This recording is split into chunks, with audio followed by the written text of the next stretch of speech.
I find a lot of the best stuff on Reddit. Yeah, that's true. It's a fucking clearinghouse for madness. Hello, everybody. How you doing? Welcome to the Kooks, Cranks, and Iconoclast podcast. I'm your host, Mike Lucht, and with me are my co-hosts. Howdy, y'all. It's Spencer Lowry here, coming from deep in the heart of the Big D. We'll explain in a second. Chris Wells. I am neither a journalist nor a comedian. He's a cowboy. I'm a little bit of cowboy. Yeah, we all got a little cowboyness. I'm not touching that with a 60-foot pole. Today we're doing a sort of different take on things. This is going to be the first in a series of very DFW-centric episodes. We're gonna probably forego what's weird this week, but we'll be back with that next week because this is, like we said, an experimental new thing, but we're looking into local strange DFW stuff, and I found so goddamn much stuff. You know, we were trying to determine a place to start, and really the number one thing that most of the world knows Dallas for is killing a president. So we're gonna Texas, Woo! Texas. The real feather in our cowboy hats. Huh? Yeah, Texas is the reason. Yeah. And it's still a tourist draw. So, but the whole JFK assassination angle, we're gonna come at it from a different angle because not a lot of people have covered the stuff and the man behind the reasoning and method that we are going to discuss. Talked about it a little bit way back in the day, but there's a fella by the name of James Shelby Downard, and he's going to be our primary source from a little essay he wrote called King Kill 33, which basically looks at the entire, let's say, psychic world. He uses phrases like automatology and synchromysticism to describe all the Freemasonic and occult symbolism that connects JFK's assassination. But overall, the Dallas series, what we kind of want to do is come at it from a psychogeography standpoint. Also, to a lesser degree, like geomancy, earth mysteries, things like that. And Dallas just happens to sit right on the 33rd parallel, which, if you guys don't know about the 33rd parallel, holy shit. It is a laundry list of fucking craziness. Disneyland. Yeah. I mean, what was it? Was it Roswell or Area 51? Roswell, yeah. Disneyland, LA in general, Yeah. is a, weird. Land of fruit and nuts. Iraq, Baghdad, Iraq, I believe, ancient Sumeria, all that kind of shit. Apparently, Saddam built his palace right on the 33rd and 3rd, which, what was that? Oh, that's the Ramones song about turning tricks.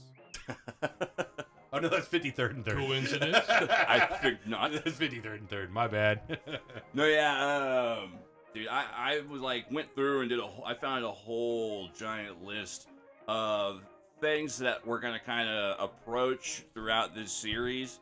These will be done, these Dallas-Fort Worth kind of psychogeography of DFW things and occult history kind of stuff. These will be intermittent episodes, but this is the inaugural one. But trust me when I say that this is going to cover everything from conspiracies to cryptids to paranormal activity, high strangeness, urban legends, everything. And just regular old fun history. Yeah. There's some crazy, obscure, weird history, some true crime as well. Obviously crime. Yeah. And all of it kind of connects in a strange sort of subconscious, ethereal tissue that makes up this, invisible landscape of DFW that is just the weird shadow side of things that not a lot of people know about. Fort Worth didn't really pop in that much. No, it doesn't. You mentioned that one Bloody Half Acre or whatever the fuck it is. Hell's Half Acre? Hell's Half Acre. Yeah. Other than that, Fort Worth don't really come into play very much. Yeah, I like the what do they call the slaughterhouses and the stockyards play into it a bit, but I mean that's from an industry standpoint. Kennedy slept at the hotel in Fort Worth before he came to Dallas in the morning. Yeah, and not a lot of people know this about Dallas, but some of the major contributing forces and factors that help build this city, besides just oil money, there's sort of a built the city on rock and roll. Oh yeah, that too. Actually, the blues. Blind Lemon, Lead Yeah. Belly. Robert Johnson. Was here Fucking- for a moment. Yeah, he cut a record at Fair Park. And Fair Park is just fucking overflowing with all kinds of weird pagan and occult symbolism. But yeah, there's old money versus new money kind of stuff going on in the background. There's the mafia and organized crime, which is also a huge contributing factor. Y'all ever had a Slurpee? Where do you think 7-Eleven started? Real? Oh, that's right. Right yeah, here saw that. in Dallas, Texas. And the That's- frozen margarita. That's why, and the frozen margarita, 1984 or 5, I believe. The frozen margarita was. Not El Phoenix, but It was one of those Cheney things, Yeah. but not Dick Cheney. he spent some time in Texas too. Yeah. Dick Cheney invented the Blumpkin. In Dallas. Oh. And he's not the only huge dicked politician we'll be introduced to tonight. Yeah, there's obviously political conspiracy, and the Freemasons had a huge fucking hand in building Sidebar. this place. Do you think the Masons? You think they all collected dick sizes? Do you think they all have a chart? I'm sure they're, dude. Like, From I the bet they've got a book where everybody, instead of a signature, they all trace their dicks. maybe. I mean, from all the like weird stories Signed of the like covenant. ritual slap ass and shit like that. Oh, yeah. It's Oh, like yeah. a built-in thing. So Yeah. I'm sure they all know each other's dick sizes and Yeah. shit. But yeah, a lot of the major names that you've heard probably growing up around Dallas, such as R.L. Thornton, Gaston, who was another one? You said Sanger. Sanger, yeah, Alex Sanger. I went to Alex Haskell? Sanger Elementary School. Yep, all these dudes were very high-ranking Masons and helped build this city. There's the organized crime, just crime in general angle. There's new money versus old money. There's also the Klan. A lot of overlap with the Klan and the Masons In the too. history, we don't have the Yeah. Klan here anymore. Nah, not now. It's I think the Klans pretty much died everywhere but like Alabama and Mississippi or in something. Indiana, I think. Re- Their home Indiana? state. Their home state. That's their home state? Yeah, that's where they were formed. No The shit. Hoosier State. Mm-hmm. Who's Who's your your what? Grand Dragon? yeah. Yeah, there's a lot of overlap with the Klan and the Masons that we'll cover later down the road. But I mean, these are, you know, well-to-do, moneyed men in the turn of the century and up to like the 20s and shit. So I mean, obviously, it's not hard to see. There'd probably be some overlap. And as far as like the Klan nowadays, yes, they are gone for the most part. As far as I know, I don't think there's any left. But now we have more corporate business ventures such as the Aryan Brotherhood or Aryan Circle or whatever the fuck it is nowadays. Aryan So, Brotherhood of Texas. Yeah. Yeah, they have their own. There's multiple. There's An LLC. There's the National Aryan Brotherhood, and there's the Aryan Brotherhood of Texas. Okay. Yeah, and we will get into some more modern true crime down the road as well. Oh, But I found the other thing that was on the 33rd parallel. What's the, it? the first nuclear explosion that ever that's took place. right. That will also come into play in what we're going to talk about tonight. So yeah, like I said, this is coming from an overall sort of psychogeography perspective. For those not familiar with it, it was started out of an art movement, which I believe started in France, called the Situationists. But that's really like the boring origins of it. Oh, it It's- was so boring. Yeah, it's kind of like run away and taken on a life of its own. For those 50s French philosophers. Yeah. Basically, it started off as the idea of just wandering the city aimlessly and just taking in the psychic vibes of the city. But as this concept rolled on down the road throughout time, it basically started to incorporate things such as what we're going to be doing here with like the occult history, things like crime. Like there was the main example I like basically showed Chris and Spencer was from the comic book From Hell. The movie was bullshit, but the comic book is excellent. And there's a really good scene in that book where Jack the Ripper basically takes his carriage driver on a psychogeographical tour of London and shows him all these old monuments and how everything is built on top of, like, all of the modern London at the time is built on old pagan London on top of it. And there's all these remnants of old pagan shit. Like we said, like, you could just look at Fair Park in itself. It's like a small, tiny city just overflowing with all kinds of just symbolism and imagery. Also the most Art Deco, like, concentration Yes. of Art Deco buildings in the nation, I believe. It's Something along those lines. We have a shitload of... It was all built in the 30s, 40s? 20s, I think, actually. I think they start... I think all the main stuff that's there was like 40s and 50s. Okay, yeah. I think. Yeah, and then you got Art Deco in a Venn diagram with like the real heyday of masonry in this state. You know, it's about 1930, Yeah. same as the Art Deco period. Yeah. And also, if you're talking about psychogeography, and by the way, for those who don't know Art Deco, go watch the 1989 Tim Burton Batman and look at Gotham. That's like a lot of Art Deco. Yeah, or Doc Brown's house on Back to the Future. Yeah. Fair Park's not quite that gothic with it, but a lot of the same flourishes in style, architecturally and artistically. Some Old of the stuff, Hollywood. Yeah. Old Hollywood, if you've seen old Hollywood movies or the old Hollywood film studios, all of that stuff was very Art Deco. German expressionist films too, like Metropolis, Dr. Caligari, or The Cabinet of Dr. Caligari, stuff like that. Now, if you're also talking about Cars psychogeography, with big fins on them. yeah, bubble tops, Yeah. things like that, retro futuristic, ray gun gothic, even in some things. Ooh. Yeah, if you're talking about psychogeography and bringing in like Masons and concepts such as geomancy and ley lines and, you know, ancient burial sites, pagan power places, things like that.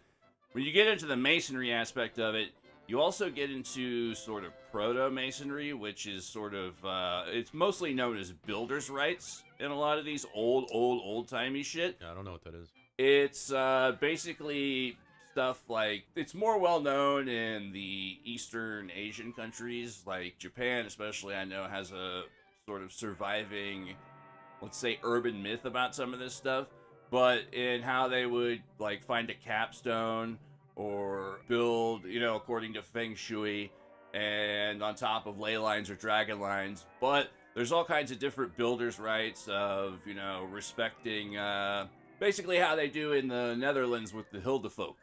Oh, yeah. You have to like build around certain stuff like that. Everybody's got their superstitions. So actual stonemason, skilled craftsmen of their time, the most skilled craftsmen and most highly appreciated, because, you know, that was in a time when buildings were very important. Just having a roof over your head was an important thing. And if you could make it an opulent, fucking beautiful place, especially if it's going to be a government or religious-based center, then of course they want it overlap. Very, absolutely, very decorated and also precise. And you know they get all the shout-outs at the end because hey, you built that shit just right. Yep.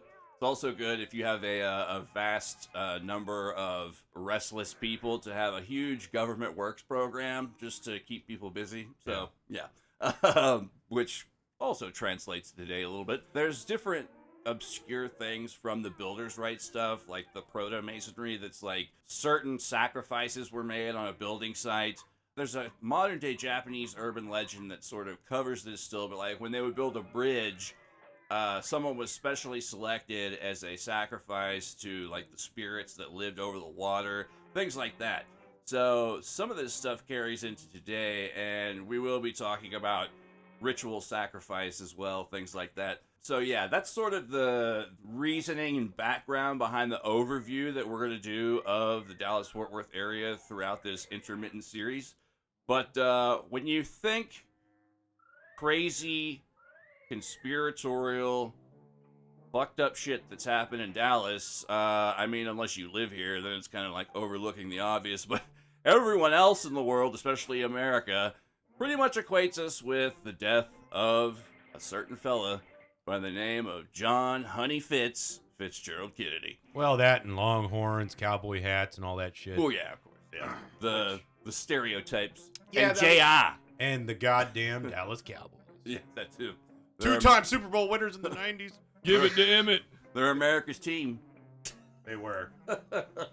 Remember my dad, Aikman, you're aching my ass whenever you throw a bad incomplete pass. Dude, if I had a fucking nickel Give it for to Emmett. every time one of my fucking redneck relatives called Tony Romo, What do you call him? Oh. Yeah. I just know that. I got it. Shlomo. Yeah. Shlomo. No Shlomo. Tony Shlomo. Hey, nice lady. We also mentioned earlier James Shelby Downard. Now, he's one of the people who first popularized the idea and fact that Dallas sits right upon the 33rd parallel. And yes, also upon the 33rd parallel was the first nuclear bomb test site known as Trinity. For those who don't know, Dallas, Fort Worth, Dallas specifically, we're going to just kind of go with Dallas mostly this episode. Dallas is more important. I've lived here my whole life. Fort Worth is 45 minutes away. You know how many times I've been? It's the place you take your relatives when they come from out of state. 4 times I've been to Fort Worth. You maybe go to like a Shepler's. Yeah. And then go to the stockyard. The Fort Worth Zoo is pretty good. I went there. That's like 2 of the 4 times I've been to Fort Worth in my life. And that's the only reason. I went to 2 punk shows there Lovely zoo. years ago. And otherwise, I have not ever found a reason to go back to Fort Worth. It's because I think it's just because of the stockyards. That's like the only reason I think people include it in DFW still, because that's like the authentic cowboy bullshit. They drive the cows right down the middle of the main Yeah. thoroughfare. They still actually do march the fucking cows down the road. Streets full Don't of they cow just do shit. it one time a year now, just like a ceremonious kind of like a. I don't know. It's probably more than one time a year because that stockyard. From what I understand, the stockyards is like their uptown Deep Ellum type of thing, which is like, I don't know, kind of the music, the bars, the fucking douchery. Yeah, you know, which is what General douchery. uptown in Dallas is. Just so viewers out there that don't live in Dallas, the uptown area is the Young Money, and I don't mean Lil Wayne's rap label. The Alex P. Keaton crowd, if you will. Yeah, the newer Alex P. Keatons. Yeah. They used to be called $30,000 millionaires, but I think that's all of America now, really. well, with inflation, no, not even close. You can't be a $30,000 millionaire. No, just You can be a $30,000 homeless person right now. Yeah, everyone in America is like currently on their way to being a millionaire. That's the mass delusion at this point, I think. Most people think they are middle class, but most are not, and that's costing them a lot of money. The society-wide problem is made even worse because nobody knows what the fuck middle class even means anymore. I was also going to say, I don't know, if you want to count all this like weird psychic and symbolic and like occult alchemical imagery realm we're going to get into, you could count DFW and the stockhouses, or the stockyards and the slaughterhouses, if you want to get into a whole like sacred cow symbolism, or like Not the red heifers. yeah, red heifers and like bull sacrifices, I don't know, cattle mutilation. There's a whole Mooloch? yeah. Mooloch? Oh shit! We gotta make a shirt. You gotta draw that. You gotta draw a Mooloch. Big flaming udders. Yeah. So yeah, that's kind of like a quick taste of some of the like idea imagery Connect 4 in your head that would be playing with, because this is what James Shelby Downard brought to the conspiracy world. This dude like started spouting off his crazy shit in, I don't know, he was born in like the 1910s, died in 98. His life story, like the first third of his life, is written up. Supposed life story. His supposed biography. It's called The Carnivals of Life and Death, and man, it is some tall tale bullshit. God damn. I started reading this, and reading, you know, I'm like, this is pretty interesting. I'm like, oh, he's making a shotgun because he's being pursued by somebody. He makes a shotgun out of a piece of pipe, and a shotgun shell and a hammer, and he kills a man on the Houston Street Bridge in downtown. Yep. Said he was 7 during that. Yeah. He was 7 years old. I think by like killed a man. By the time he's like 12 or 14 years old, Just to watch him die. He's fucking killed like several people. It was several people he had killed. Like this, in his stories, he is outsmarting all these groups of 3 Mason assassin groups. Yeah, always in 3s. And they're always in 3s. And they're just Number keep 3 coming will at be him. a reoccurring thing throughout this episode. Yeah. But that getting through that, it was fun. It was a fun little book, and I also did like tracing down some of the stuff because like there's like weird little history. He was going through the old parts of Dallas, which the uptown area that we were just talking about, that is the ultra yuppie part of town now, actually used to be the Freedmen's part of town, the black part of town in the 20s and stuff. Which up until I believe the 60s, when Benny Binion and all that stuff, which we'll get into, I believe, in another episode. Yeah, more in the crime stuff. Yeah, this all that area. There's a lot of places in Dallas's history that have like devil or hell related names, which I don't know if you've ever looked into missing 411 theories. There's a kind of, it's the symbology and the naming behind Which it. ones? Devil's Back Porch. Where is that? Oh, that's in That's the... by the. It was like on the edge of South Dallas? banks of the Trinity River. Okay, as yeah, far yeah. as I know. Oh, yeah. Oh, that's right. It was on the west side of the Trinity River in the bottoms. Yeah. Because Bonnie and Clyde were associated That's right. with that area. I forgot about that. That was in the bottoms, kind of near Oak Cliff, West Dallas. Yeah, a couple other.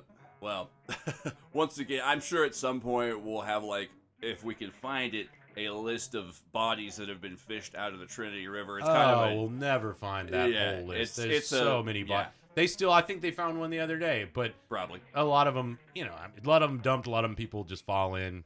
I don't know. It's it's in it's even, almost like a joke here. Even in the in this book in the 20s, he referred to it as basically a glorified sewer. Is what the Trinity River is. It's not a mighty river as if you go to like a lot of other places with rivers. That, I barely consider it a river today. It's a big fucking creek. It floods like a motherfucker sometimes. Oh yeah, it used to flood like a real son of a bitch back in the day.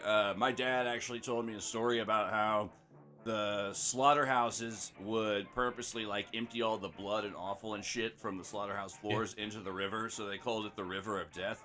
And he also added that some company called Neuhoff came along and bought the slaughterhouse, or they own the slaughterhouses, and then they bought like a bus company out here that ran out of the infamous downtown Dallas Greyhound station. That just shut down. Or That's right. They're shutting it down. There. I think they're still running, but that was one of the sketchiest places you'll ever go, or it used to be. Now it's just downtown. Yeah, now it's when you get off that bus, you just keep your eyes down. Don't pull out any smokes. Don't pull out anything. Don't pull out nothing. Just keep going. Get to that McDonald's. I got some free drugs there one time. No, you can get some free. Hey, nothing's free.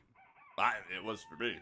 But that's only because I put my headphones on after I was handed the drugs and pretended I didn't hear the guy yelling, "Hey, hey!" and he didn't come after me. So, but yeah, they were running buses out of there, and apparently this company's unofficial slogan back in the day was, "You might outrun our buses, but you can't beat our meat." Thanks, Dad. That's a good one. So, basically, though, let's back up a little bit, because I know we have a lot of out-of-state listeners, a lot of out-of-the-nation listeners. So, for shout out to our Filipino homies. Yeah, welcome to the Coalition of the Thrilling. So, for those who are basically unfamiliar with the, basics of the Dallas area, we're going to kick it off to Spencer. I mean, Sheriff Spencer. Oh, hey, Spencer, are you going to talk about how the highways shape dick and balls? We will get into that later. Yeah, that'll come in. Right. That's yeah. Just imagine I have a deep, gravelly voice. Let you know that beef is what's for dinner. Here in Dallas, we all have what you call BDE, Big Dallas Energy. But have you ever took the time out to peer behind the curtain and blow off the dust of 1,000 stomping steer and find out the true history of Dallas, Texas? A few quotes I gathered up.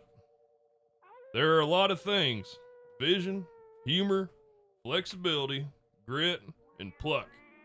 The accessory for a true Dallasite would be bright red lipstick. That's Catherine Queller. What? What was that? Dallas is known as the city that's itching for something that they don't quite want to scratch for. Here's another one. Naturally horizontal.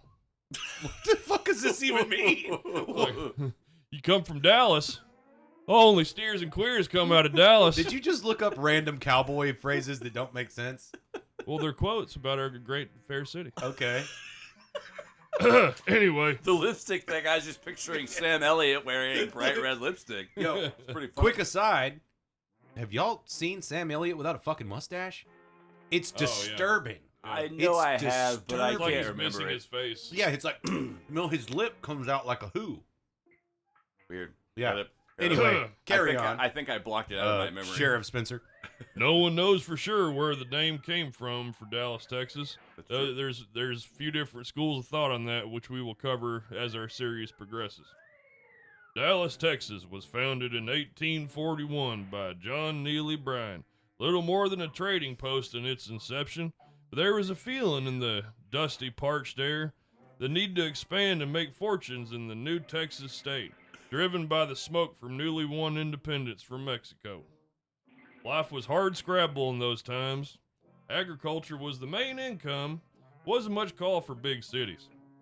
but the discovery of oil and the industrialization of the shipping industry and the railroads helped form Dallas into a banking megacenter. Modernization was the effect. Cowboy grit and future vision set Dallas apart from its western neighbor Fort Worth, the cattle ranching center of the state. In Dallas, major industries today are defense, such as General Dynamics, Bell Helicopter, Raytheon, Oh yeah, we got all that shit. Yeah. here. Military industrial complex. financial right here. services, information tech, such as Apple, Tesla, telecommunications, and transportation. Texas Instruments. There's We all actually had been one of those. in the news a lot of pro-Palestinian protests Yeah. over there off Glenbrook, right by my aunt's house, because there's I forget what of the The random DCCD, some kind of CCCD. defense contractor Oh yeah. Okay. is over there. It's right by where the old, not the bomb factory, the club, but the Yeah. actual bomb factory on First Street is down the road from there. Yeah, where they have all the empty shells or whatever still sitting out on that Yeah, big down the parking street lot. from there, but I think they're like the factory part of this office part. I that think is that's Raytheon. General Dynamics. No, Raytheon. Oh, okay. Raytheon, I think it's General Dynamics, something like that. It probably is. Okay. Defense Dynamics, some kind of dynamic defense something. Because I think Bell Helicopter Raytheon might have more than one location. Raytheon has several locations, but they have the big campus right there off of Forest and Miller. Okay, yeah. Yeah, because I worked at that one for like 2 Or not weeks. Forest and Miller, Jupiter, and I don't know. It was right by the old place I used to have to go to report for probation. Yeah, I was working for a contractor, and not one of those kind. And I was doing some like basic construction work there for 2 weeks. And of course, did you mention Texas Instruments? Yeah. A lot of bomb makers here. Yeah. A lot of defense contractors located right here in Dallas, Texas. TI-83. Isn't the TI-83 also the name of like the Black Pyramid fucking UFOs now or something? Or no, I'm thinking TRS-83 or something. Yeah, I don't know what you're talking There's about. a close similarity in the name. Yeah, I was working for about 2 weeks at Raytheon through this contractor doing some basic construction out there, and their fucking cafeteria. Was it good? It's a shitty cafeteria, but there's a bomb just like on display. I'm sure it's not active, but it's just like the fucking bombshell is like right there, and there's even a little sign that says "Do not ride the bomb." I'm sure some fucking local office wag put that up. Oh yeah. So yeah, fucking, I totally forgot about all the military industrial complex a lot of it. shit. I mean, my grandpa worked at TI making bomb components for fucking, I don't know, 30 You know years, what? something like that, more than that. It's fucked up that the military industrial complex is that entrenched here because Kennedy, the man we'll speak about later, spoke directly out against it, and LBJ was all entrenched up in it. So it's weird that that sort of took place after the what some would call coup that took place in Dallas in 1963. Was it but- Eisenhower that was the first one to warn against the military-industrial complex? Yeah, and then Was that he a was Mason? his- probably. I don't know. I Maybe. think like I think Eisenhower was an all right dude. I don't know. oh yeah, I mean, he was one because of he was in the shit and fucking like he you know yeah. Like I think he was battle like, tested. but that was back when we actually like had dudes that worked their way up from the bottom in the military. Yeah. not lawyers that Yeah, became politicians and just or Shitty actors. reality TV stars or whatever. yeah.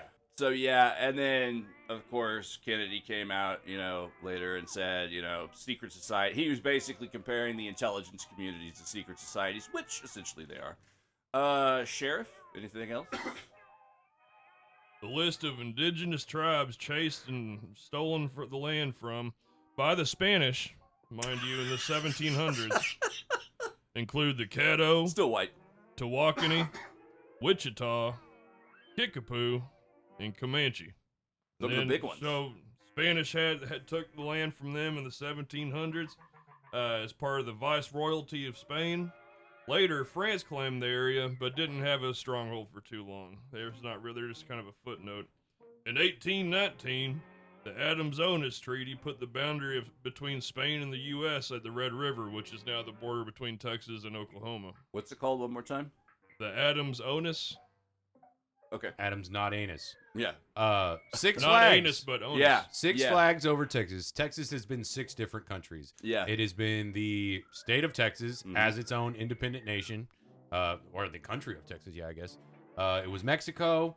It was Spain, Mm-hmm. France, Mm-hmm. and the United States, and the Confederacy. Wait, yeah, and the Confederacy. That's 6. Yeah. Yeah. That's why if you go to Fair Park and you go to the huge, there's like a huge like ancient Greek style fucking like aqueducty ocean pond fucking thing. Fuck, what do they call that? I forget what they call that. Like a reflecting pool, I guess. It's where they do something the like that. fireworks display every year. Yeah, but there's 6 statues of goddesses, 3 on each side, who flank this thing, who are the personifications of each of these. They don't really look different from each other. They all had different weird Greeky fucking soldier hats, basically. Well, that they got an differentiate artist them. from the 1940s or 50s to do this. Yeah, so, like we said, Art Deco. Art so.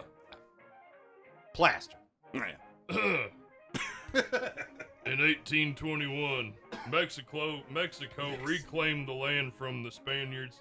Then in 1836, we Alamoed the land back for the old Republic of Texas.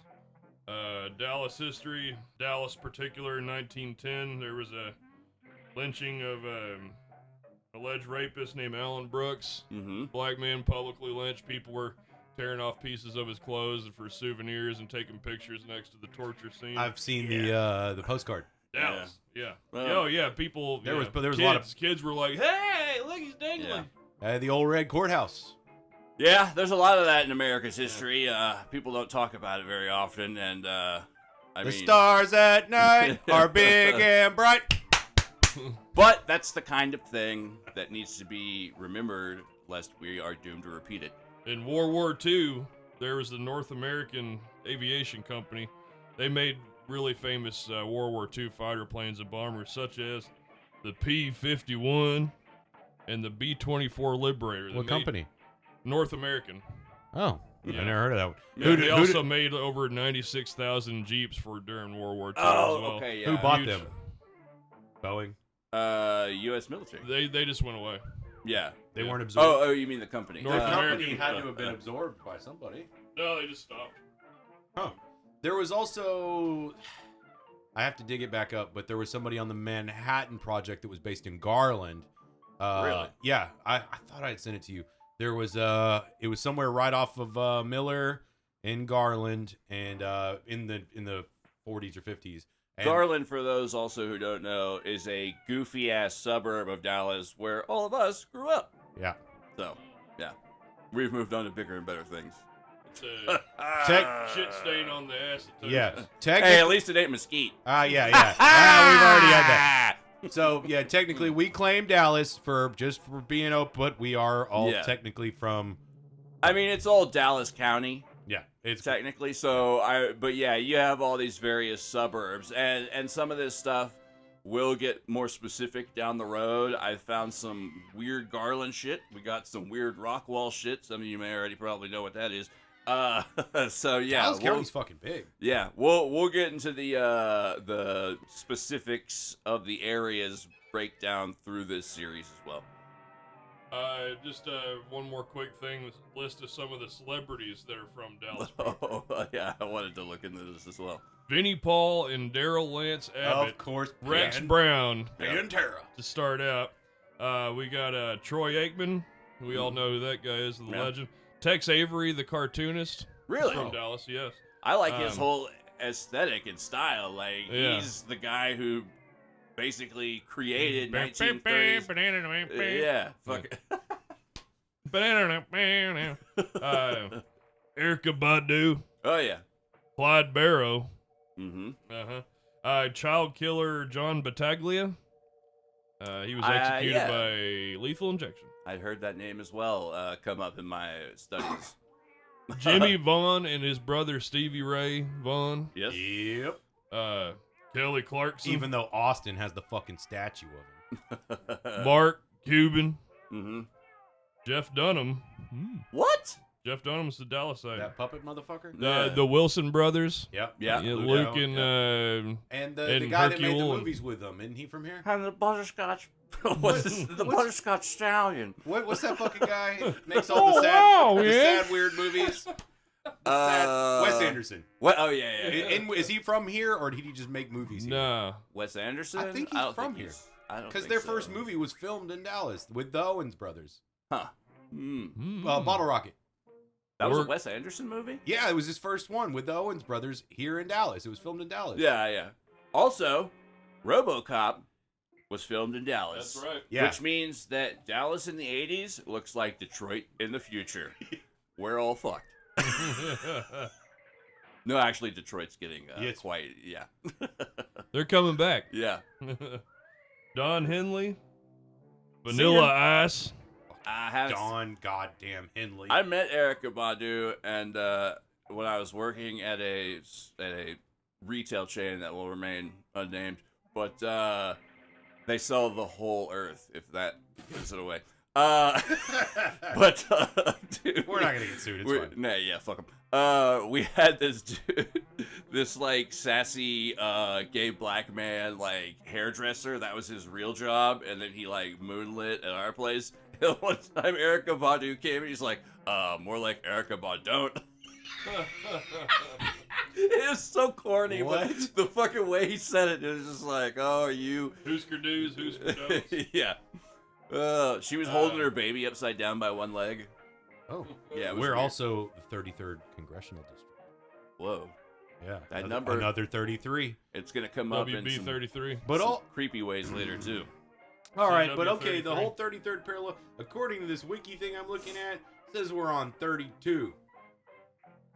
Yeah, we're Probably between... 32 rounded up to 33. Yeah, I don't know. Yeah, because I was reading about the rock wall in Rockwall, which is something we'll discuss down the road, but that supposedly is directly on the 33rd parallel, so we're kind How of did they know? contained. I think really don't. Yeah, it's like where are we going on the 33rd parallel thing? It's like how far does that go? Yeah, it's Yeah. like Wait, saying how I'm- many parallels are there in It's a like whole? saying I'm from Dallas, Is it but you're 100? really from Garland. No, I mean like literally from the top of the earth to the bottom of the earth. How many is there? We haven't even looked that up. I don't know. It's I'm gonna call it 100.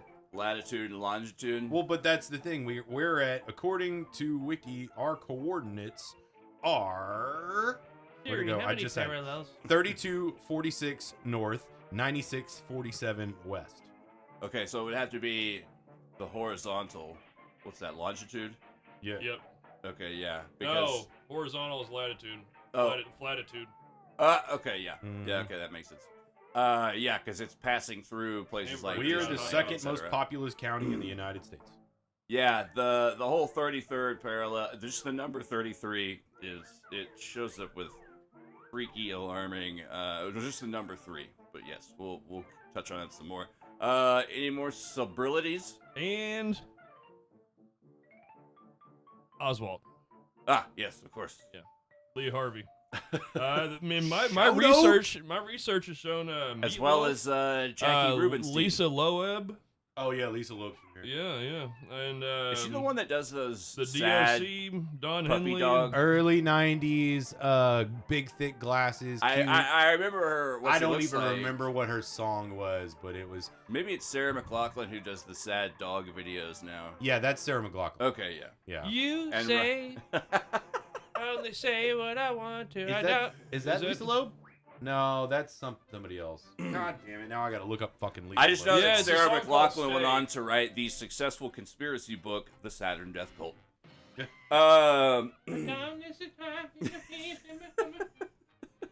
Yeah, Stay. Yeah. That's the one. Yeah. Oh, it was on the soundtrack for. Oh, she had 2 songs on the movie Reality Bites in 1994. You stay. Probably the only one with 2.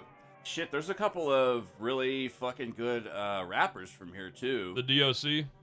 Yeah, that's right. Erykah Badu's Big baby Lurch. daddy number 1. Big The Lurch. DOC. Really? Yeah. I didn't know that. No, that's her first baby daddy. Yeah. Oh shit. DOC Dallas Uh, Oak Cliff. That's what Big Lurch. DOC stands for. Big Lurch, isn't it the guy that ate the other guy? Yeah. No, that Lurch guy was somewhere else. I think he was from Dallas. Maybe But he he was. ate the guy in Florida. He went somewhere else and ate somebody or no, he's the dude that cut his dick off. Maybe No, that was no, that was the Big guy with Lurch the Wu-Tang. Big Lurch ate somebody. Yeah. Yeah. It was one of the zombie attacks back when those were happening a lot. Bath salt, which also K2. It's a bit of a homeless people epidemic. Not the homeless people; they're not an epidemic, but they're a little bit of an epidemic. Nah, like what? I found this thing called troll hunters because all the homeless people live under bridges, and supposedly there's like bobbing and weaving under there's 635. There's some fucking rich, well-to-do folks who like to hunt the most dangerous game, allegedly. I found some weird shit. Really? Yeah, dude. But no, yeah. There's just stragglers and just street people, whatever you want to call them. I don't know. I mean, I feel the PC term is unhoused person. Yeah, a lot of them smoke K2. I call them K2 bums. Sydney is Steele, the porn actress, too. Oh, really? Yeah, I'm about to check it out. Yes, also the Dallas Connection, a Skinamax softcore porn, was filmed here as well. Which way one? Back in the day. Which one? It's called the Dallas Connection. Oh, no shit. Yeah. Oh, Debbie Does Dallas. Oh, yeah, that too. And there was the Dallas Cowboy cheerleaders. I've never seen her work. Yeah, she's not. Just so y'all know, Spencer had to pull up on the screen Sydney Steele, who apparently is from Dallas. Shit. I'm not familiar with her work. Never seen her. Yeah. If I have, I don't recognize her. No. Let me see what I can pull up. No. No? No, Okay. we're good. But You sure? Yeah. for her age, she's Yeah. keeping it tight. So yeah. Where were we? So that's the basic. I don't know. That's kind of the surface level, mostly social studies stuff that we learn In Texas history in middle school? Yeah, in middle school and high school. Were we in that class together? Social studies? Yeah, or the Texas history. No, because they put me in the dumb classes by that point because I was in the dumb. I was like, put me back in the dumb The classes. only class I remember you and I having together. We had a few classes was together. Math in middle school, and then the quote unquote health class in high school. Yeah. Oh, we'll eventually have to cover the conspiracy on that of the special kids program. Yeah. Yeah. You know what? Yeah. I forget. Gifted and Talented. Whatever it was called. IB. I also Tag. did I send you the link to that one about the Gifted and Talented You conspiracy? did, but I think I lost it. I'll send it. I'll send it. We did that. Yeah, I kind of want to call our that was an elementary school. It was Hanley Elementary School. Yeah, Garland, Texas. I want to go back. Yeah, they basically for those. But they did that across the nation. Yeah, they took all these kids who I guess they thought were the most at risk for doing drugs or joining gangs. But we were also the kids that were in the smart classes. But we were the independent thinkers of the smart classes. Yeah, we were like, what is it, Duke scholars or whatever? We were Or some kind of scholar something thing, like that. yeah. We scored very high on the tests. Yeah, But I remember they called us all that room, and the first thing you said was like, "Is there a way we can get out of this?" they're like, no. But yeah, they took all the kids who they thought were going to be more prone to doing drugs or joining gangs, and they put us in this weird like class that we had to go to in the library about doing drugs and joining gangs. I remember the girl in the video sold her mama's necklace for an 8-ball. I don't remember that video. I remember that video specifically. I remember they tried to make us watch pro-life propaganda in fucking high school. Yeah, so all the kids that were put in this drugs and gangs program, invariably enough, all pretty much ended up doing drugs or joining gangs. Almost like a weird gaslighting situation. But yeah, that's the quick rundown on that. We'll come in. we got to get back to that. We'll bring later. that back up. Yeah, our futures are not our own. This is all kind of the surface level stuff. But like, is that a fucking action figure? Yeah, it is an action figure. That looks like a Spencer. Put the goddamn fucking guide back on.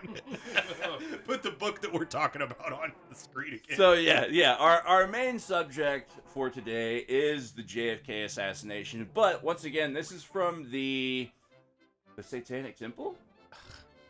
Goddamn, Spencer, how many windows do you have fucking open? Just click the window. You had it open. Putting the fucking thing on. He's putting it back on. I was reading another one of his emails, like the NSA. So yeah. Page 74.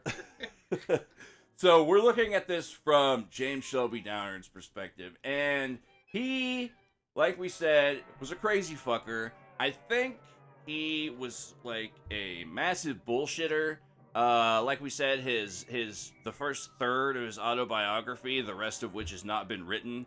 There's allegedly one coming out, like a second half or whatever, supposedly, but I'll believe it when I see it. I don't think it's written by him either, probably at this point. But they said he died in 98. 98. Yeah, and he was 90 something. Yeah. His life story, like we said, it reads like Dennis the Menace on crack. It It's did. fucking I was insane. thinking that. Like, Yeah. He was like, when he. It's like Tintin versus. When he improvised a squirt gun weapon that Yeah. sprayed Carbona cleaning fluid. I don't know. I was like, damn, That he, like- because I had to look up Carbona Yeah. because I know Carboxylic acid or something. it's or? something. But I know there was a Ramon. And again, to bring up a Ramones song, they have the Carbona not glue when they're talking about don't huff glue, huff Carbona, which is actually way more toxic. That was the joke of the song. Okay. Yeah, and like in the Carnival's life and death, which is his life story up to this certain point or whatever, until I think it goes up to like World War II, maybe, or the start of World War II, if I remember correctly. But he is basically born a target for Masonic assassins, and he's constantly foiling their schemes at every fucking turn. So it's like a weird conspiracy theory kids cartoon. They should make a movie of this. Yeah, like a weird demented.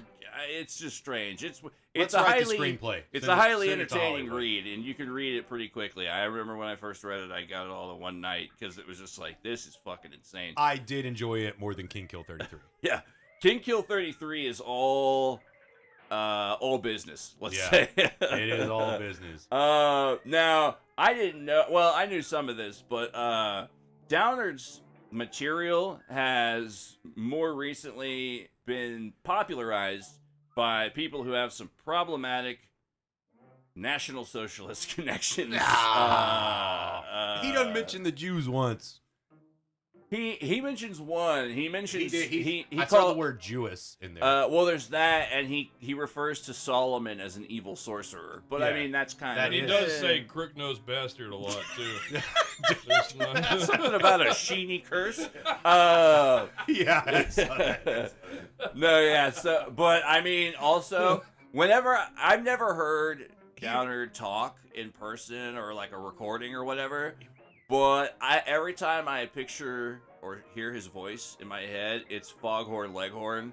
Like, look Really, at what I said, didn't look get that at. because I only picture him mentally as the little kid that I was reading about. yeah, The fucking Dennis the Menace of the 20s running around. he actually looks more like Mr. Wilson. But Strange, yeah, yeah. well, that's because that's the only picture we fucking can find of Yeah. him that is a Xeroxed copy of a picture. Yeah. That's the only picture that there is available of him that I found. Now, saying all that, he is also one of the foundational inspirations for all your favorite conspiracy theorists' favorite conspiracy theorists.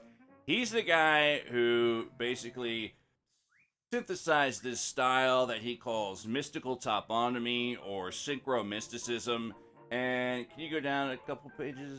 That is fun. Everybody we've been covering, it just gets Calculating. further back in the conspiracy world origin. Yeah. Back further deep into Like where how the culture Yeah. started and where it comes from. Yeah. In the beginning of King Kill 33, he cites two important sources. Well, one more way important than the other, and that's the first one. It is certain that onomatology, or the science of names, forms a very interesting part of the investigations of the higher masonry, and it is only in this way that any connections can be created between the two sciences. That's a quote that he's taken from the Encyclopedia of Freemasonry, written by a doctor of Freemasonry. I forget his name, but that's a thing apparently.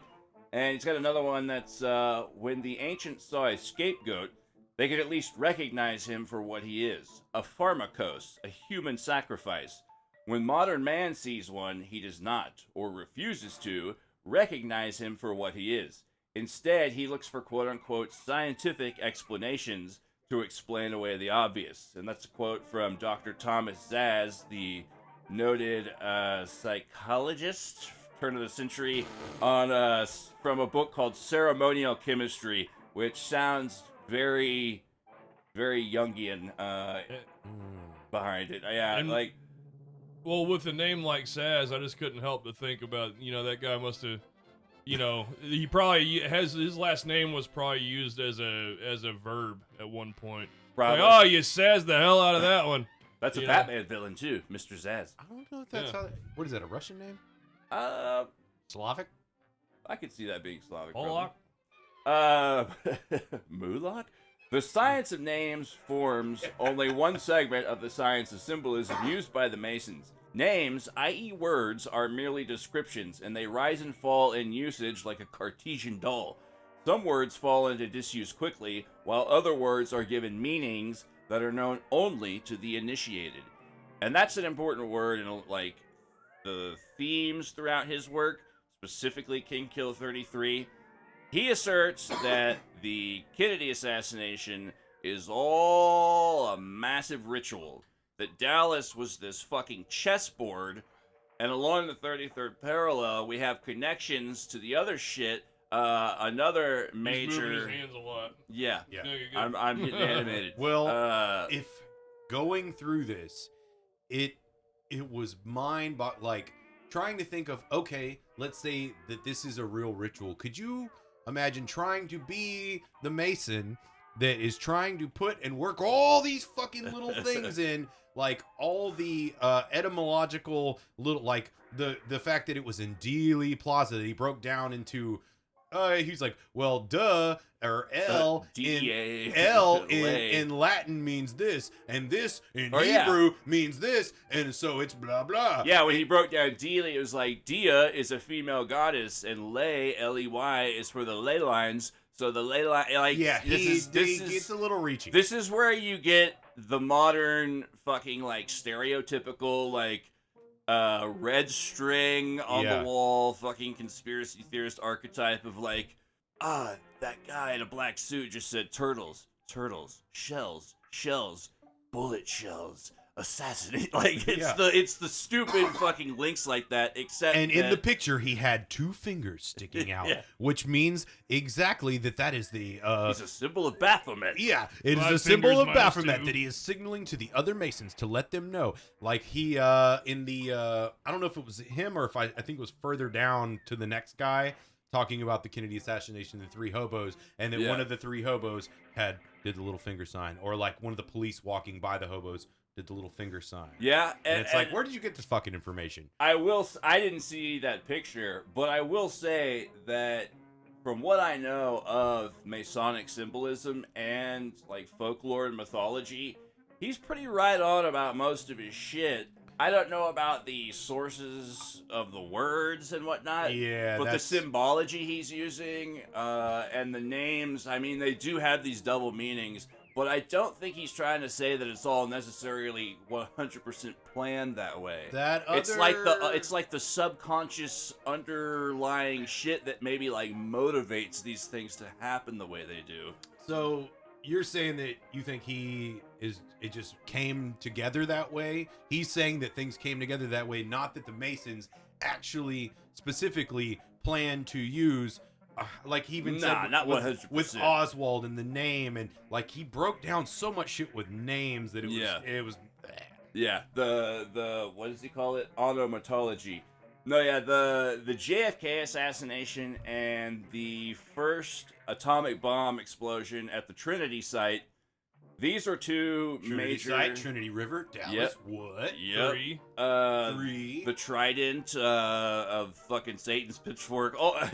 Three hobos. The three hobos, and that's a thing. That is like the three hobos is a thing, Masonic thing. And well, the hobos that was a fact. There were three hobos pulled off a train after Kennedy was shot. One of the other random theories that one of them was Woody Harrelson's father. Because Woody Harrelson's father was a hitman, went to prison for killing a judge in Texas. So there, this is to kind of give you an idea of what we're getting into. So, but yeah, the whole idea behind the Kennedy assassination is a ritual, a mass mega ritual with Dallas as the chessboard underneath, basically, called the Killing of the King. And there are sort of pagan, like, basically he's asserting as well that Freemasonry is recycling all these old pagan ideas and notions and whatnot, which is, I mean, that's incorporated into Masonry yeah. too a bit. Like, it depends on All how of religion. far, but yeah. All of religion There's has underlying- absorbed pagan shit Yeah. from its entirety. Underlying archetypes, etc. But yeah, there are records of like old European, basically sacrifices of king figures, like priest kings and shit, who basically were specially selected to become high-ranking priest kings, and then were later sacrificed on top of a hill. Sometimes while fucking a horse. Well, see, that kind of makes more sense to me than just using like a peasant kid for a sacrifice, you know? Yeah, because it's got Like- more. It's got more juice. zazz. Yeah. It's got more Thomas Zazz. Yeah. Zazz. Zazz. So yeah, and that's another thing, that the assassination of Kennedy in front of everyone. The in the world. Catholic, Yes, the Catholic president. thing plays into it a lot as the well. fact him being because a the Catholic. Masons and the Catholics have a long contentious history. Yeah. Go It's- back and listen to our what was it, the Taxil hoax, and also as well as the Hellfire Club. I think we talked about it a little bit. That's all in this. But yeah, that stuff plays into this as well. Big fraternal organizations vying for power. That's Mhm. all that is the Masons became a threat to the Catholic Church, who was a big power for a really long time. They ain't got so much pull now, but they still got a little pull. Yeah, and also sex magic and perversion plays a big part in Hell yeah. in his weird cosmology. I think it's in this one where he talks about Marilyn Monroe It is. and how she was also a sacrifice, essentially. And he put the comparison of her dancing with ostrich feathers to I have to find the passage, but like the goddess Ishtar. Or some it shit, goes to something a like god. that. Like that's the thing. He finds so many of these random little things and puts it back to an ancient god or goddess Yeah. or ritual of some kind that supposedly the Masons will find and incorporate and incorporate. You know what's significant. weird though is that I hadn't read this in a long time, and as I was reading about the Kennedy assassination, certain parts of it, a lot of it also struck me as very similar with the conspiracies of Princess Diana's assassination, quote unquote. Like it's the same thing. They're all. That's the thing. Everything, This is the birth of the Illuminati sacrifice. Yeah, fucking P story. Diddy and goddamn Biggie. You know, Yeah. like it started with JFK and ended with goddamn it. It's up to Gucci Mane now. I mean, goddamn, like So that's a room to be in. yeah. That's JFK and Gucci Mane. One of the interesting finds from this is probably the last thing we'll touch on from. Yeah, this is. That'll come back. Don't get The excited, old Spencer. Dyke Road. That'll come back into play. And the old dirt road. That means Buttholes.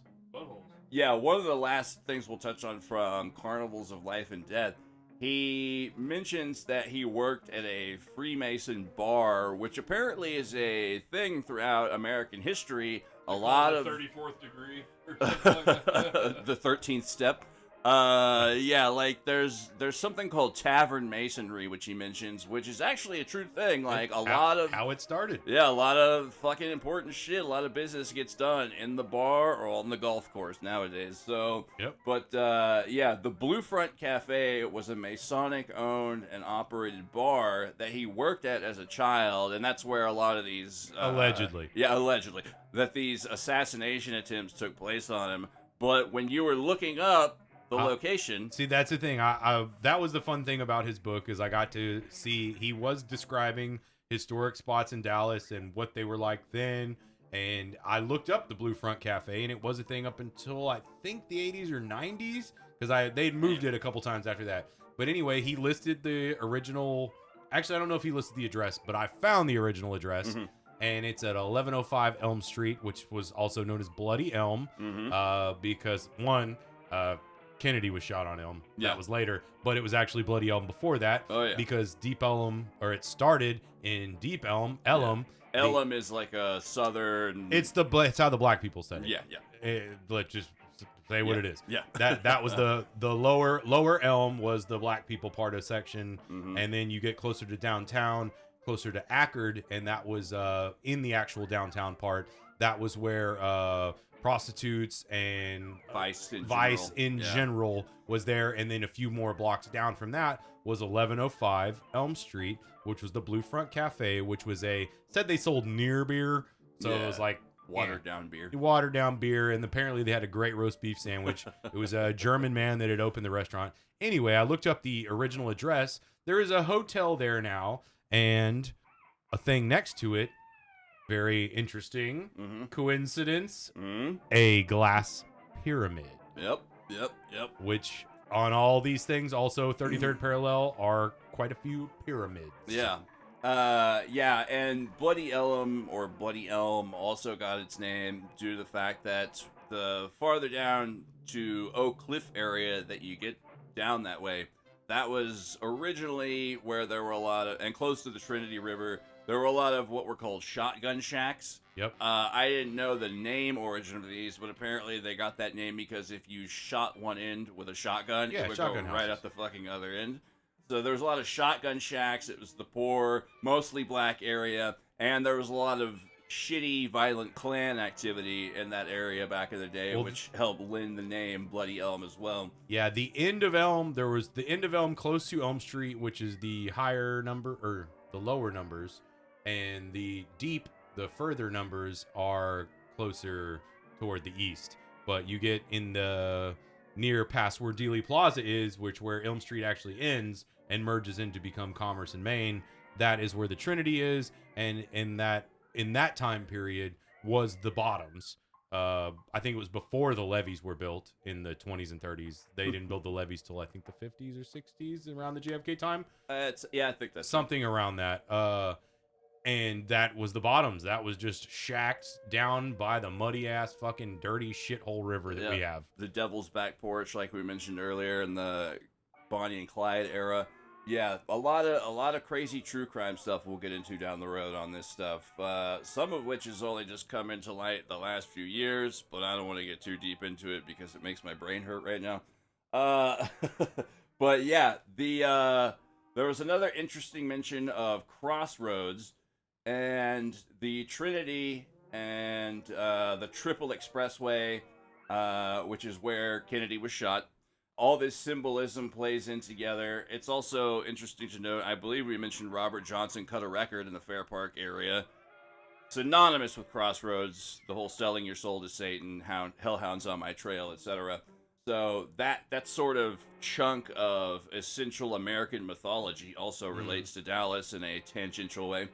But yeah, Crossroads are long known as places of human and animal sacrifice, and he relates ancient myths about the witch goddess Hecate, who is a triple goddess, sun, moon, and underground. So solar, lunar, and chthonic goddess, who was queen of the witches, goddess of magic, and since she had three faces, the Trinity, this is another three thing. That is the interesting thing, because where Kennedy was shot is not a crossroads. It's three streets meeting. It's Elm, Main, and Commerce all meet right there. Yeah. That is the Triple Expressway. And yes. Yeah. It's three roads colliding into one, essentially. And he also relates a lot of stuff from Macbeth, the Scottish play by Shakespeare. I'm sure most people know it. There's a lot of strange connections that he draws between LBJ, the vice president under JFK, and the man who succeeded him, and the namesake of the major highway in the Dallas-Fort Worth area.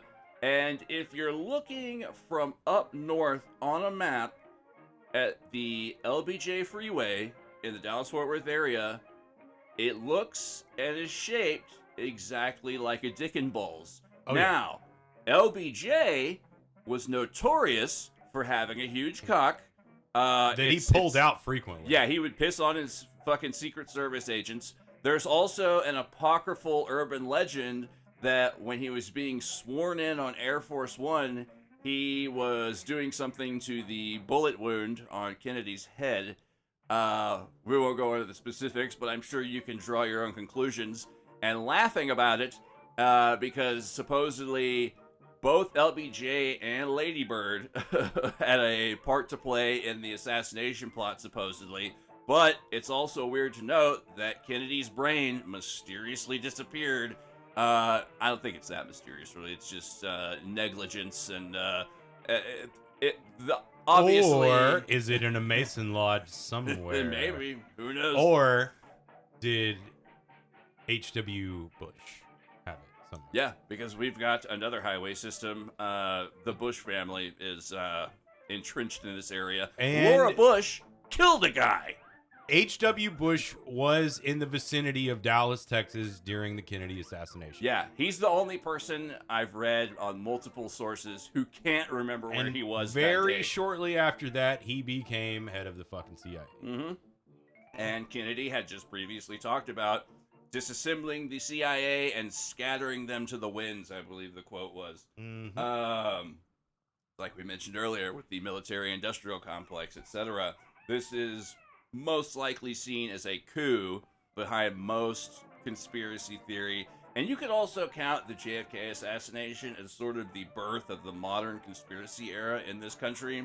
It's a loss of innocence, and that's supposedly like one of the reasons behind the whole ritual ceremony, the ritual sacrifice, is that it was supposed to collectively traumatize the country and sort of basically just, you know, I don't know. I can't help but equate it to things today. Like, we say all these politicians are secretly doing all this horrible shit. I think another reason that kind of idea is floated is so that when they do the everyday fucked up shit that we already know they're doing, it's like, well, at least they're not, you know, doing that thing in the private rooms on that island or whatever.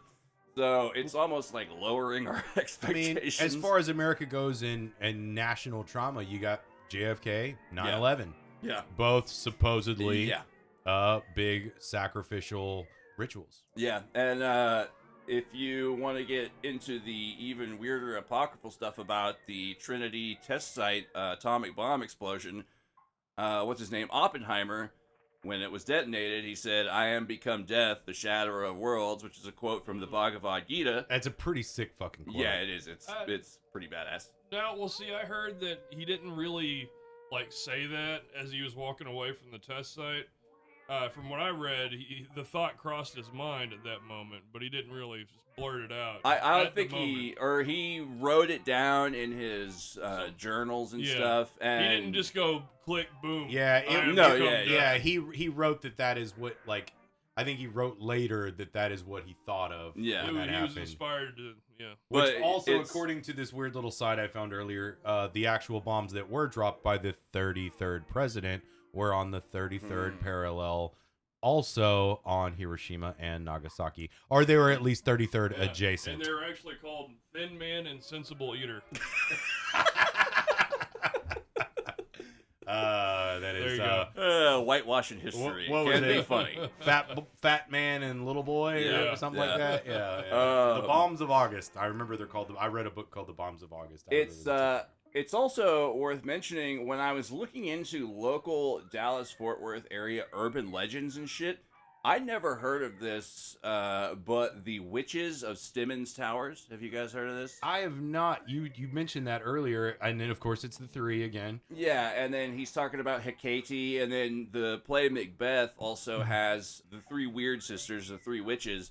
But the three witches of Stemmons Freeway are these three sculptures of what look like they're just oddly shaped, but people interpret them to be hooded figures that all are set like staring at each other. Basically, they're all facing each other, and kids used to go there and hang out for the night and get fucked up and try to scare each other.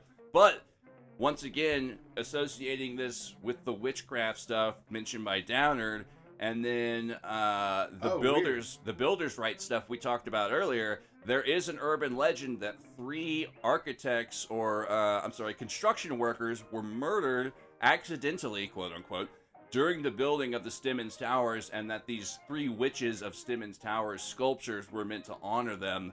But once again, this is all apocryphal urban legend. Not that that totally discounts it, though, because these urban legends, you know, this is our modern mythology to a degree. So it does have some bearing on the overall psychic landscape. I've never seen this. I guess it's gone now. The towers are still there, and there are 3 towers. But I pulled up this picture. It was 60s, 70s, and into the 80s. There were these weird stone. They have no faces, but they are cloaked. Very interesting. I hadn't seen this before. Yeah, I got a. Dude, I have so many. By artist Pedro Coronel. So many Mexican crazy urban sculptor. legends, dude. Which we'll get into. Very interesting. Throughout this series. I also found there's a bit of a. This may be a bit of a stretch, but there are also 3 main rivers in the Greek mythical underworld. So Trinity River, Devil's Back Porch, all that kind of underworld imagery does play. We mentioned Hell's Half Acre earlier, so there's that, and it's kind of connected to missing 411 stuff, things like that. But those are tenuous at best. According to a conspiracy theory / urban legend that I just made up, there's also the equivalency of the Freemasonic Jack the Ripper plot, which we mentioned the comic book From Hell earlier. That's the main idea behind it, and there are people who've floated this before, but Dallas's one and only, well, I won't say only, but most, let's say, notoriously well-known serial killer, Charles Albright, the eyeball killer. This dude's got a weird story. I didn't know this about him, but he went to medical school, and he did learn, like, how to be a surgeon, but he failed out. He was a convicted chomo. He was also said to be a perfect gentleman by all these people who knew him. He was a teacher. Manipulative. Yeah, sociopath, definitely. He killed prostitutes, much like Jack the Ripper, and he was also called... Much like a lot of them. Yeah. And he was also called the Dallas Ripper. That was another one of his names. But the most quirky thing about him, his MO, his calling card, if you will, is that after he executed these working gals with a .22, he would surgically remove their eyeballs. Now, he's only convicted for 1 murder, but there are 2 other women who were found, executed, and manipulated, we'll say, the same way. I like that you define that as quirky. Well, you know, it's like serial killers are trying to be Batman villains. You know what I'm saying? Like, everyone's kind of like trying to have their gimmick. Well, I don't know if they're trying out gimmicks or they're just fucking psycho. Well, that's what I'm saying. Like, it's trying to find their voice. Yeah, exactly. Yeah. It's they have their thing that makes them feel the best or whatever. And he was go squirt. Oh, skeet. He was obsessed with eyeballs, and supposedly he had all these like pictures up in his house of people he knew and magazine cutouts with all the eyes cut out, dolls with the eyes cut out, etc. Like a whole fucking like back room from the movie Seven fucking kind of thing going on. But not the razor cock. No, oh, God. But he did, in fact, surgically remove the eyes from these women.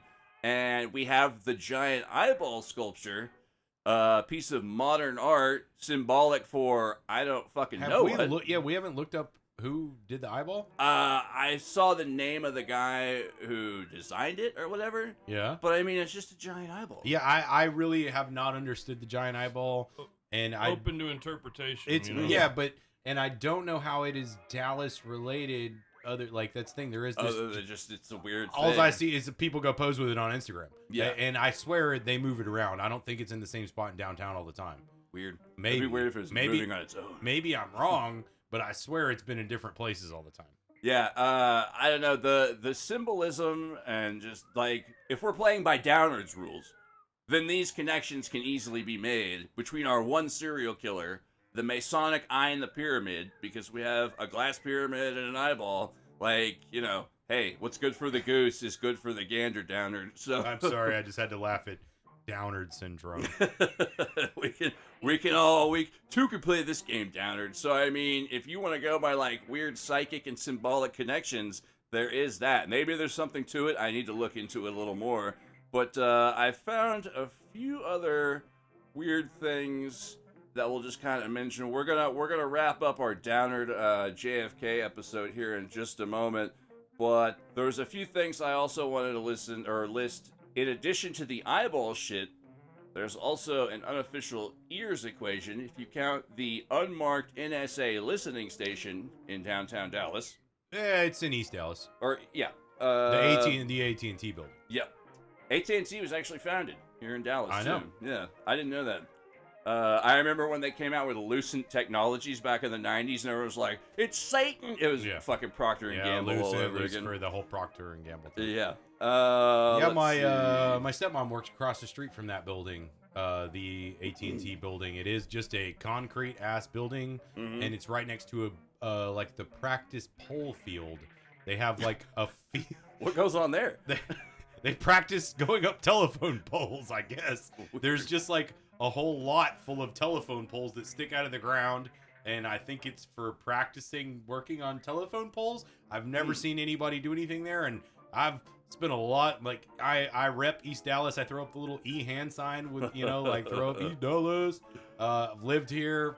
Fucking, I have no idea. I've never seen it in use, but it's there. I only recently learned that building was used for NSA fucking purposes. Yeah. Now, I mean, I don't think it's always been that. I think it was just probably since 9/11. It was, yeah. But that building's been there long. It's an old building. It's been there a while, and that was just where they stored phone connections. Yeah, there's actually, I mean, the NSA listening stations in, like, major metropolitan areas are pretty well known, but it's weird that they're all very nondescript, just fucking plain-ass concrete buildings. Fun fact, while we're on phones, Dallas is 214. Mm-hmm. New York is 212. Mm-hmm. LA is 213. They did that in order of importance for phone calls because it's easier to dial. 212, 213, 214. Okay.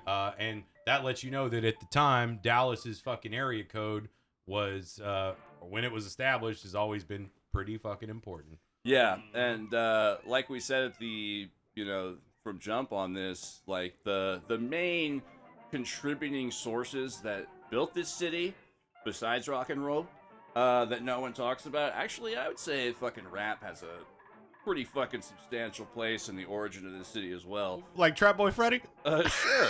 But no, God, who was it? There's someone else I can't remember. It was like a crew. Feel a Fresh. Fresh. It was a gangster rap crew. It was like 90s. No, Feel a Fresh crew. Oh, okay. Huh. Dallas-based gangster rap 80s. It was Feel a Fresh crew. Okay. I know it wasn't the Oak Cliff Assassins. No. Yeah, it was Feel a Fresh crew, I believe. But yeah, there's also the connection. Actually, this brings me back one last thing, I think, with Downard's The Carnivals of Life and Death. God, even just saying Downard, I'm gonna fucking Downard syndrome. Now you have Downard syndrome. Yeah. He mentions tangling with a stage magician who went by the name Cagliostro, who was also a Freemason, and he asserts in all of his writing that stage magicians and circus performers are all Masonic. Totally entrenched in fucking. Every one of these people pulled out a fez in his altercation with them. Yeah. They put on a fez. And they probably had like fucking crease blades, fucking. But yeah, he gets in a altercation with this Masonic magician named Cagliostro. Now, for those who don't know, the real Cagliostro was a Masonic mystic, we'll say, for lack of a better word, who incorporated a lot of ancient Egyptian mystery religions into Masonry, and that's where the whole eye in the pyramid, a lot of that stuff, that symbol's been around forever. But that's when you start seeing it more. That's when you start seeing a lot of Egyptian motifs incorporated into Masonry. And this is a long shot, but the name Cagliostro with another fella, and Cagliostro was Italian, if I didn't mention that. There's another fella from Dallas history, fairly recent. Last name is Campisi, who has alleged mafia ties, who started an Egyptian pizza restaurant, which is known for its sort of semi-creepy Egyptian aesthetic. I've never actually been in there. It's not even... It's not. It's just it's on fucking Mockingbird. It used to be a lot more decorated. Yeah, it used I've like seen the older pictures of it. Yeah, it's, it was very much a spectacle. I mean, back I then. imagine it had to have been remodeled in the past 80 years. Yeah, and plus, I think when the like the mafia appeal and the allure was like a big thing about it. Like people loved it. I can't remember the because Campisi was only loosely affiliated with the mafia. Yeah. The actual mafia boss, his name escapes me at the moment, but there was like a mafia boss that was more connected with the New Orleans faction of the New Orleans. It went basically from New York to New Orleans, then to Dallas. Dallas had a part with the Italian mafia in the 40s, 50s, 60s, and all that, but they weren't full on. We had a family, and it was Carlos something, I believe.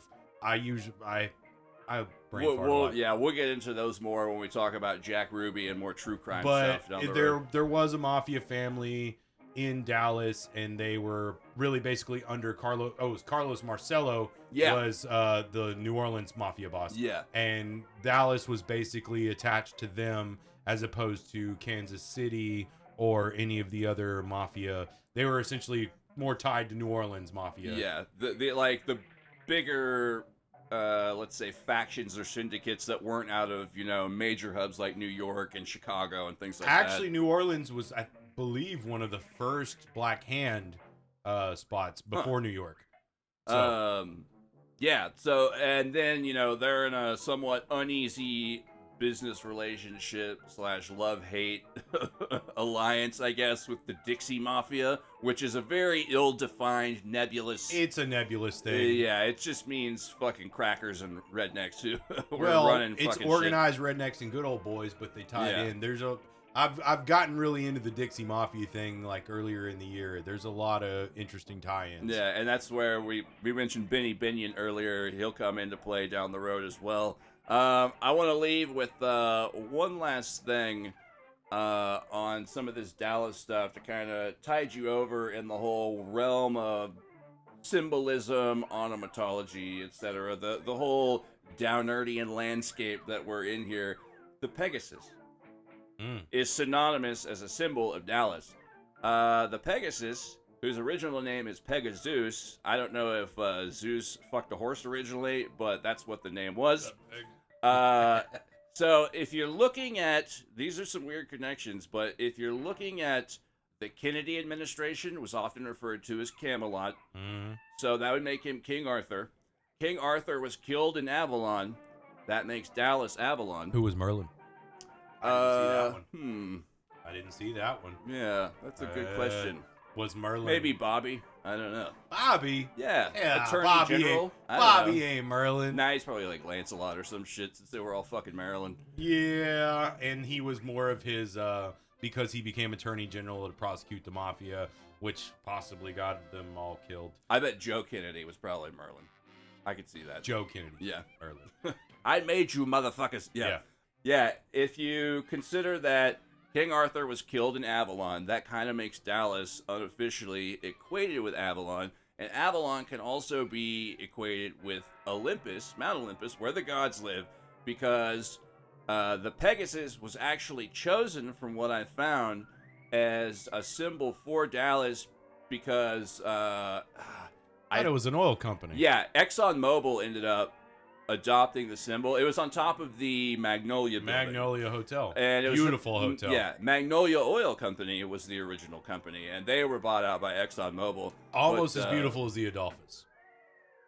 Famously haunted hotel. Supposedly. I haven't seen anything there. I stayed once or twice. I don't know. I delivered pizzas in downtown in the early 2000s a lot, and I got to go up into these hotels. I mean, I've been in most of the major buildings downtown, and there's some interesting stuff there. Yeah. I've stayed at the Adolphus once or twice, and the scariest thing was the fucking bill. There's also a crazy fucking room in Hotel Zaza that's, like, sort of well-known. Yeah, Hotel Zaza's later. Yeah. It's known for being creepy and weird. The funnest building I've ever been in, I actually got to go in. Fuck, I forgot what he calls it in here, but it's the 6th floor museum. Yeah. I got dumped off into the basement of the 6th floor museum for 8 hours. Yeah. Doing community service. That used to be called the Conspiracy Museum as well, which But changed. he refers to it in this book as the... God damn it, I can't remember, but it was the company that originally founded the building. Okay. It was like an oil company. He refers to the whole area as, you know, the kill box or the chessboard and different things. I think he's named for the area where Kennedy was murdered proper, I guess you would say. But yeah, back to the Pegasus. They picked the Pegasus as their symbol because they thought that the oil money rushing in was going to basically lift the entire city to new Olympian heights. So that was why... Sexton building. That's right, yeah. And he talks about the Sexton being a...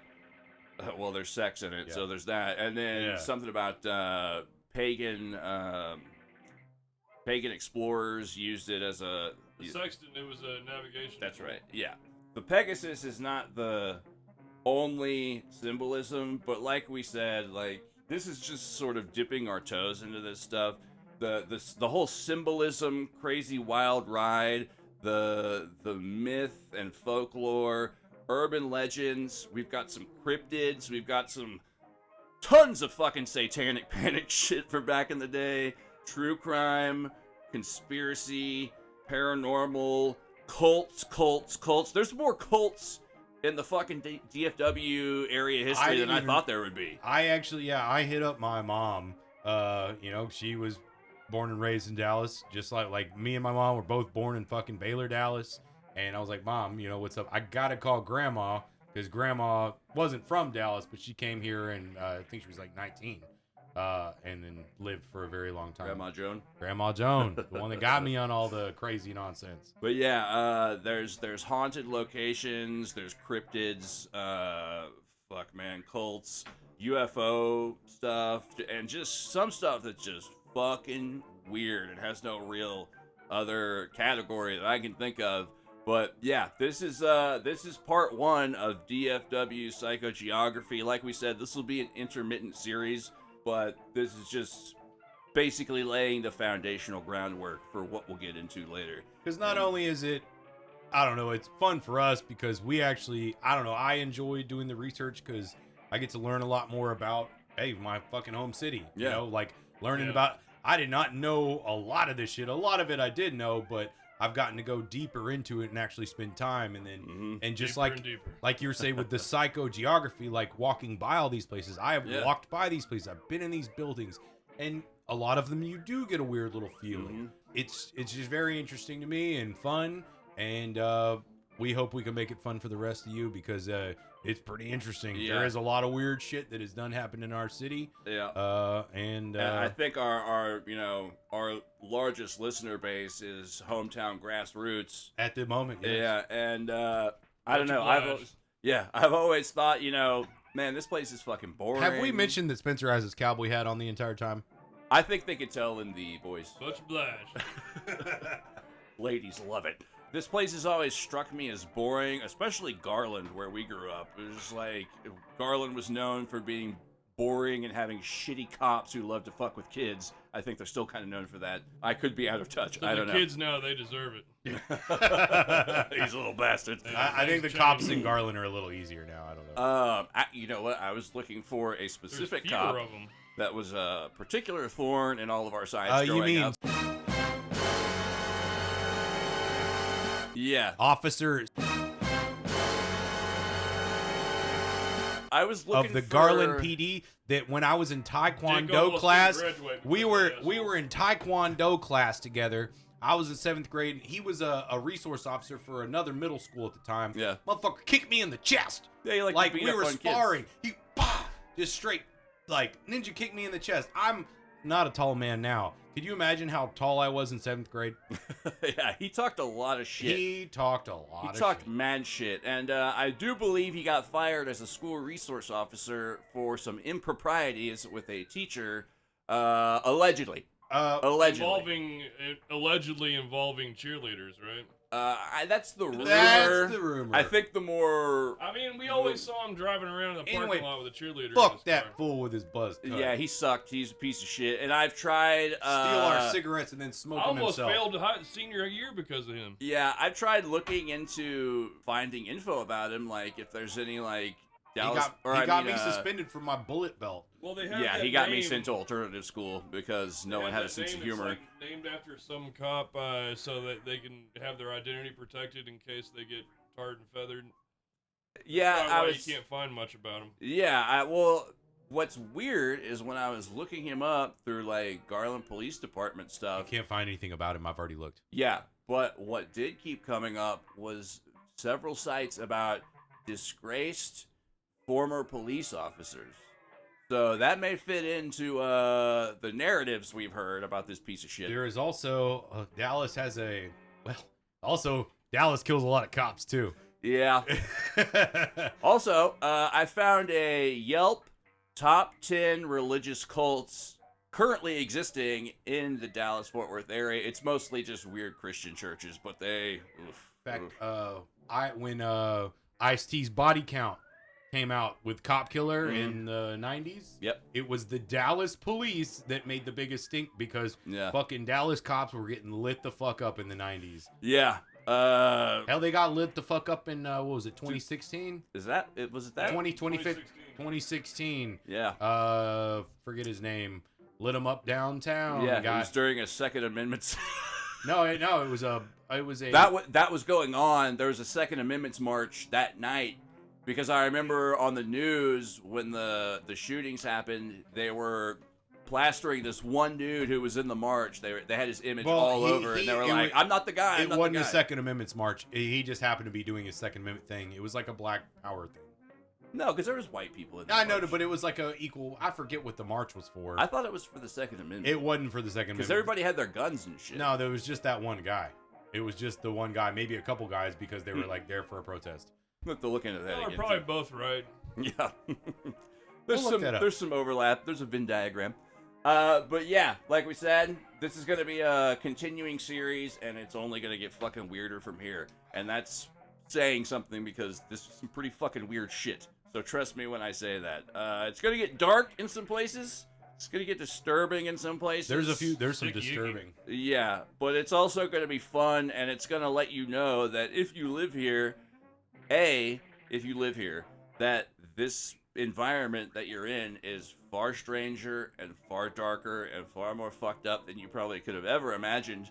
And B, if you're not from here, I think that us basically kind of this whole idea kind of came on a whim to do this, really.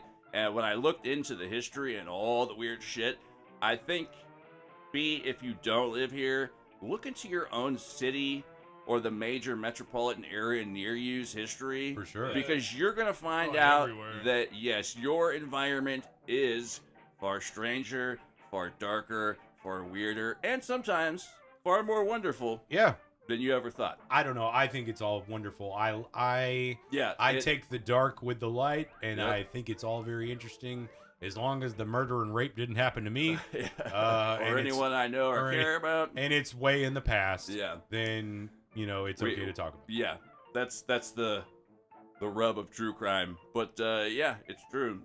Roses don't grow without shit, and can't see stars without darkness. And humanity as its darkness with its light. That's factor. Yep. Yin and yang.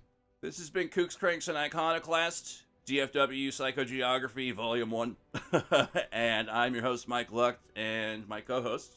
Spencer Lowry. Chris Wells, y'all go take a walk. Yeah. Do some psychogeography. Walk Hey. around, catch a vibe, see what you feel, look around. And also, yes, Spencer? Hey, Chris, where could you find us on the online? Oh, at Oh, kooksandcranks@gmail.com. You can catch me at ChristACAB on all the things. Spencer is Flaccidism on Instagram. Mike is Mick Lucht on Facebook, but also just on our Kooks and Cranks, which is on Instagram and Facebook. We got a Twix? We do. It's I'm supposed to be on the social media thing. I've been a little busy. It's Kooks_Cranks_Iconoclast on Twix, But- Twitter, X. I am going to get on the social media thing because I do want to post pictures of all these. I did take a walk to the Masonic temple the other day, and take some pictures, and I got kind of a guy came out. Anyway, Some stuff happened. But we would like to post some pictures on those things so y'all could get a little idea. We can do current, and we're gonna find as many of the things that we're talking about and post pictures of the old along with the new. Because unfortunately Dallas does have a bad tradition of just bulldozing history and putting new monstrosity, ugly ass fucking buildings on top. Don't worry, white people with cupcakes are coming. Anyway. And one last note, mentioned it last week, we are open for donations. Like we said, anything you can give helps. It goes right into the show. I need a can with some coins in it to shake into the microphone. Yeah, it all goes into funding for the show. And like we said, we would love to put together some live shows in the Dallas-Fort Worth area. So we're trying to get a rudimentary budget for that sometime down the road. Also, I can't be the only person paying for beer for these fucking. Yeah, if you like us, donate. And if you don't like us, if you think we suck, donate give us some money so we can do better. Yeah. Well put. Give us a donation and a recommendation. Give till it hurts. You or us. So yeah, that's gonna be it for today. Thanks for listening, folks, and we'll be back next week. Bye.